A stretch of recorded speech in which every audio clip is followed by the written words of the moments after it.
आवश्यकता नहीं।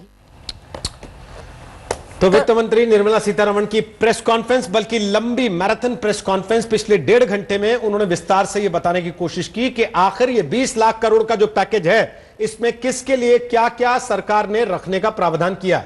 अंजना, बिल्कुल 5 बड़ी बातें जल्दी जल्दी अगर हम देखें। एमएसएमई क्षेत्र के लिए क्या कुछ उन्होंने किया है, क्या फायदा किसी को पहुंचेगा। आज का पूरा पैकेज जी करीब 6 लाख करोड़ रुपए का है। जितनी घोषणाएं आज सरकार ने की हैं इस पूरे पैकेज में, उनको अगर आप जोड़ने की कोशिश करें तो करीब 6 लाख करोड़ की घोषणाएं आज के पैकेज में हमें दिखाई देती है। इसमें जो 2 बड़े बिग टिकट रिफॉर्म्स है, बिग टिकट अनाउंसमेंट है, उसमें 3,70,000 करोड़ रुपए का पैकेज, कर्ज पैकेज एमएसएमई के लिए है, जिसका मुख्य मतलब यह है कि एमएसएमई को बगैर गारंटी के, बगैर जमानत के कर्ज मिल सकेगा बैंकों से, जो उनकी मांग थी। कर्ज बैंक देंगे, ब्याज दर बैंक तय करेंगे, वो बताएंगे कि कर्ज इनको कैसे मिलेगा। लगभग 2 लाख एमएसएमई को, हाँ, उसका 2 लाख एमएसएमई से फायदा होगा। इसके अलावा एक तकनीकी बदलाव उनकी परिभाषाओं को लेकर है, जिससे कि उनकी कर्ज लेने की क्षमताएं आगे बढ़ सकें।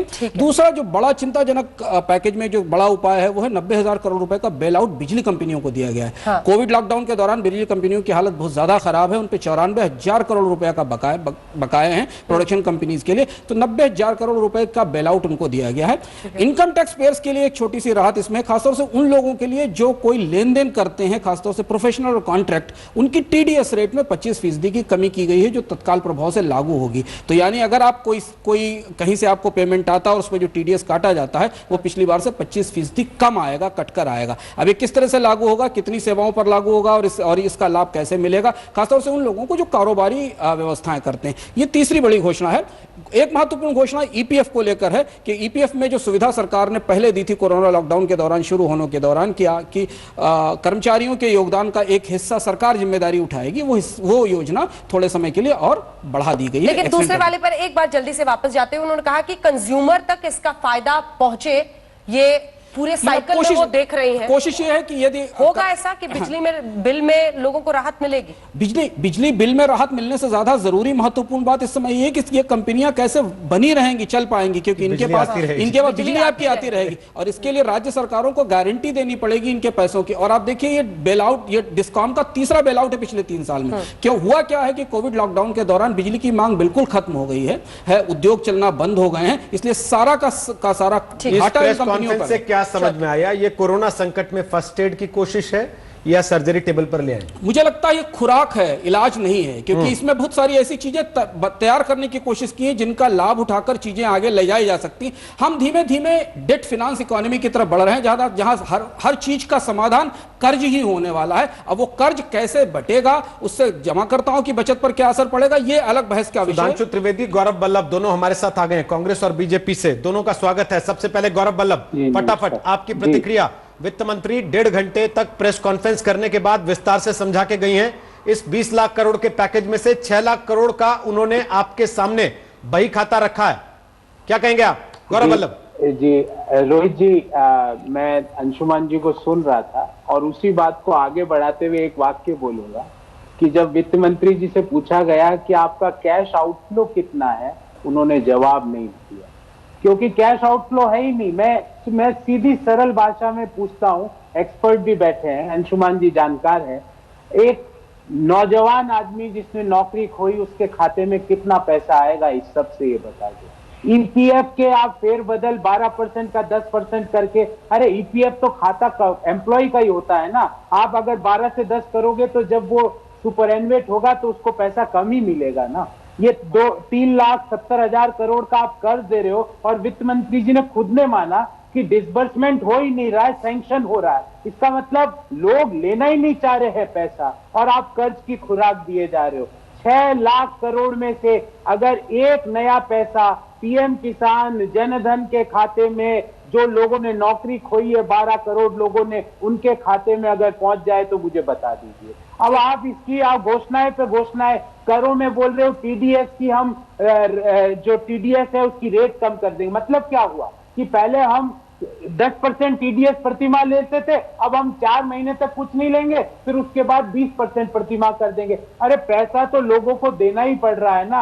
आपने लोगों को क्या राहत दी, मैं समझ नहीं पाया। और हर सवाल का जवाब कल प्रधानमंत्री जी ने कहा वित्त मंत्री जी बताएंगे। वित्त मंत्री जी से सवाल पूछो तो बोले 3 मैं और करूंगी बैठ के, उसके बाद सवालों का जवाब। ठीक है, ये सिर्फ ये सिर्फ कर्ज देने की बात कही गई है, लोगों को डायरेक्ट कैश सपोर्ट इसमें एक नए पैसे का नहीं है। सुधांशु त्रिवेदी जवाब दीजिए उनकी बात का। देखिए, बड़े विडंबनापूर्ण बात है कि गौरव वल्लभ जो स्वयं अर्थशास्त्र के अच्छे ज्ञाता है, वो अपनी फितरत के अनुसार ही कार्य कर रहे हैं। शायद आप ही के चैनल पर डिबेट हुई थी और इन्होंने कहा था एमएसएमई के लिए सरकार पैकेज क्यों नहीं दे रही है, और जो इन्होंने अमाउंट बताया था वो 4-5 लाख करोड़ के आसपास बताया था, कहा था 4% ऑफ द जीडीपी। आज सरकार ने 10% ऑफ जीडीपी का अनाउंसमेंट किया है। अब रही बात इसकी, इन्होंने कहा कि लोन मिले हैं, लोगों ने उनको अभी लिया नहीं है। स्वाभाविक बात है, लॉकडाउन था, जिसका लोन 1 अप्रैल का सैंक्शन पड़ा हुआ होगा, वो इस समय लेकर क्या करेगा?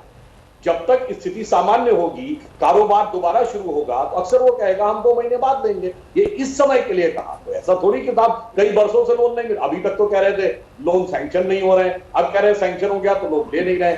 केवल एक ही कांग्रेस की समस्या है कि जब तक करो नहीं तो मोदी जी के लिए कहते हैं किया क्यों नहीं, किया क्यों नहीं, और जब कोई कार्य कर दो तो क्यों कर दिया, क्यों कर दिया।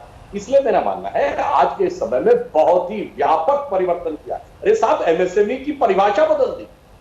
अब आप ये बताइए कि पहले 10 लाख और 1 करोड़ में कितना अंतर? 10 लाख रुपए में आजकल उद्योग के मामले में कितना काम हो पाता था, अब 1 करोड़ किया, वो व्यवहारिक हुआ है।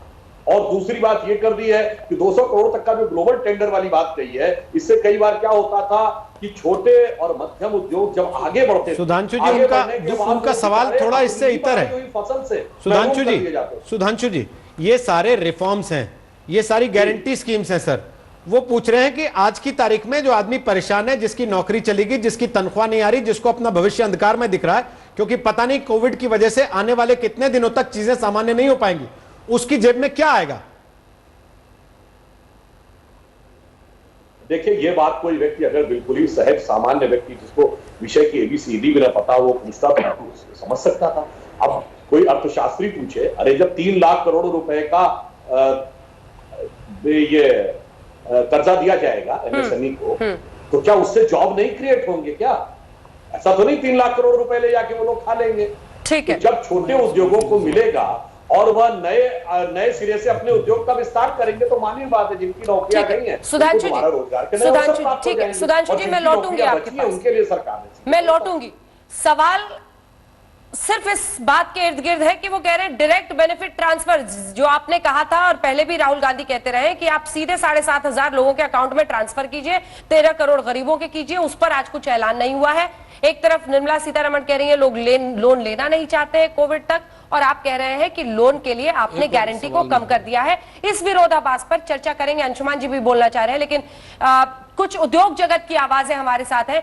विक्रम किर्लोस्कर जी, मैं आपके पास, जो कि अध्यक्ष है सीआईआई के, मैं आपके पास आना चाहती हूँ। किर्लोस्कर साहब, आपने निर्मला सीतारमण को, वित्त मंत्री को सुना, क्या आपको लगता है कि जो कदमों का जिक्र आज किया गया है उसके जरिए हम उम्मीद रखें कि एमएसएमई सेक्टर में जान फूकी जा सकती है? देखिए, मेरा समझ ऐसा है कि जो 20 लाख करोड़ का टोटल अनाउंसमेंट किया है, ये बहुत, it's a huge amount and it can, this kind of spending can put the country debt position in a very difficult situation. It's a huge amount of borrowing. There can be printing of money. So whatever she has given for MSMEs is very welcome. It's for job creation and for getting the MSME started. It is our responsibility also to ensure that the 20 lakh crores that is being spent gets a return. जी, किर्लोस्कर साहब, आपसे request था, चूंकि आप आज तक पढ़े, आप कुछ अंग्रेजी के शब्द यूज कर सकते हैं, पर मुमकिन हो तो अगर आप हिंदी में बोलें। जी, मराठी आता है, हिंदी नहीं इतना आता है। ठीक है, जितनी आती है मराठी में बोलना तर वाला सा थोड़ा बोलता है। पर अच्छा देखिए, इतने पैसे हम बोरो कर रहे हैं, ये वापस करने की भी रिस्पॉन्सिबिलिटी हमारी है एज अ देश के सिटीजन जैसे, हम एज अ कंट्री, नहीं तो हमारा सब रेटिंग भी खराब हो जाएगा, कुछ साउथ अमेरिकन कंट्री के साथ भी जाएंगे। तो इसलिए मेरे ख्याल से जो अभी क्या स्टिमुलस आ रहे हैं एमएसएमई के लिए, स्पेशली बहुत अच्छी आ रही है, जो सीआई ने पूछे उससे ज्यादा ये है। इससे उनकी बिजनेस वापस चालू होने के लिए किए हैं, क्योंकि जब हम मनी स्पेंड करेंगे, बिजनेस चालू होनी चाहिए और लोन वापस होने चाहिए। ठीक है। नहीं तो कंट्री भी खराब हो जाएगी। तो ये मेरे एमएसएमई के लिए बहुत अच्छा है। अभी मेरे ख्याल से अगले दिनों में बाकी के इंडस्ट्री के लिए भी आएगा। डिस्कॉम के लिए बहुत अच्छा है। हमने यही डिस्कॉम के लिए सीआई ने पूछा था, हमने 1 लाख कोटी पूछा था, 90,000 करोड़ दिया, उतना ही है रफली। उन्होंने एमएसएमई को बोला है कि सब पीएससी और government undertakings with in 45 days will pay their outstandings. That's roughly 6 lakh crores as far as we know. It's a huge amount. वो ये और जो एमएसएमई के लोन और क्या बाकी के रिलीफ्स दिए हैं, उससे एमएसएमई को बहुत आई थिंक स्ट्रांग हो जाएंगे और आगे ग्रोथ के लिए भी अच्छा हो जी। जाएगा। गौरव वल्लभ जी, विक्रम किर्लोस्कर जी को तो उम्मीद की किरण दिख रही है। वो कह रहे हैं एमएसएमई क्षेत्र में नई जान फूंकने की कोशिश हो सकती है इसके जरिए, और पहल कर दी गई है, और बिजली वितरण कंपनियों को लेकर जो भी कदम उठाए गए हैं उसकी प्रशंसा कर रहे हैं वो। ऐसी अच्छाई आपकी आंखों में भी दिखाई देती है?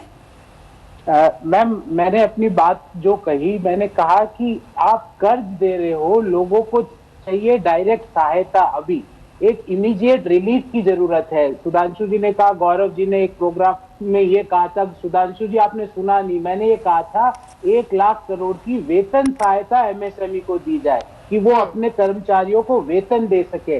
आप कर्ज पे कर्ज दे रहे हो मैम। ये तो ऐसे हो गया कि जब मेरे को कोई सहायता की जरूरत है तो आप कह रहे हो मेरे से पैसा उधार ले जाओ, ब्याज भी। सर्वाधिक इस सेक्टर में यूनिट वाला प्रदेश है। सबसे अधिक एमएसएमई सेक्टर से जुड़ी हुई यूनिट हमारे पास उत्तर प्रदेश में मौजूद हैं, और आदरणीय प्रधानमंत्री जी की प्रेरणा से हम लोगों ने 1 डिस्ट्रिक्ट 1 प्रोडक्ट की अपनी अभिनव योजना के माध्यम से इस सेक्टर को एक नई जान देने का प्रयास भी किया था। लेकिन कोरोना संकट के कारण जो एक रुकावट आई, आज जिस प्रकार की घोषणा हुई है, खासतौर पर एमएसएमई सेक्टर के लिए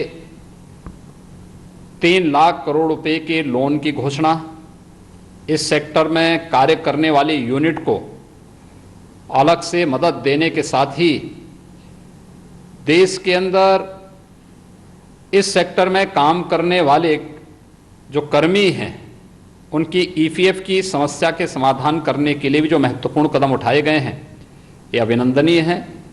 मैं इसका स्वागत करता हूं, और मुझे बताते हुए प्रसन्नता है कि हमारी सरकार ने उत्तर प्रदेश के अंदर एमएसएमई सेक्टर को ध्यान में रखते हुए अपनी स्टेट लेवल बैंकर्स कमेटी की बैठक पहले ही कर ली है, और इस बैठक के माध्यम से हम लोग कल से लोन मेला प्रारंभ करने जा रहे हैं। कल एक साथ उत्तर प्रदेश के अंदर 36,000 से अधिक एमएसएमई सेक्टर में कार्य करने वाले, यानी हमारा जो सूक्ष्म लघु मध्यम उद्यम में काम करने वाले जितने भी हमारे उद्यमी हैं, जो लोग इस क्षेत्र में काम कर रहे हैं, उन सब के लिए एक लोन मेले की हम लोगों ने ऑनलाइन व्यवस्था प्रारंभ की है, और कल 36,000 ऐसे लोगों को, उद्यमियों को हम लोन एक साथ, मेरा अनुमान है कि लगभग 1600 से लेकर के 2000 करोड़ रुपए का लोन एक साथ यहाँ पे वितरण होगा।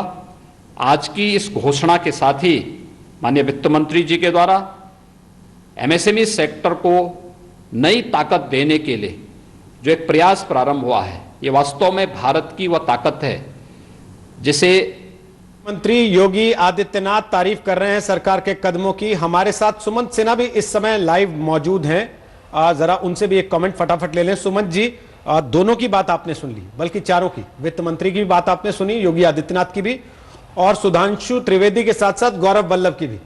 किसकी बात आपको हकीकत के ज्यादा नजदीक लगती है?